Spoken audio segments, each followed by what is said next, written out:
बघा ना फ्रेंड, आम्ही दिवाळीच्या बाजारामध्ये हँडवॉशची बॉटल भरली, सामानात भरली होती.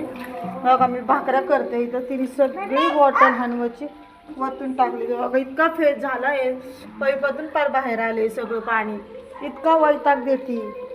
बघा सगळं तिने नाश करून टाकलं. बघा मी इथं भाकरी करत होते, बोला ही काय करते हे गावाची, म्हणून आता जाऊन बघितलं तर नुसतं नाश करते.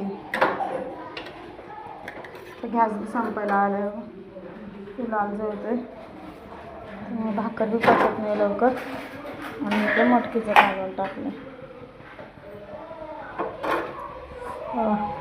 आणि एक वेदू एक नुसतं पसारा काढते बघा, रिमोट त्यात घेऊन येते, वरणी फेकली इकडं, मी इथं वल्ल करणं लावलंय. ही पोरगी काय का नाही, बंद कर, चालू तर खाली. आता फटके द्याव का? हा चिकू फटके द्याव. मरणाची सर्दी झाली तरी पाण्यामध्ये खेळते, 2-2, 3-3 घंटे पाण्यात खेळतो. कितका राडा केला, सगळं टाकलंय. मस्त चिकू करामत करते.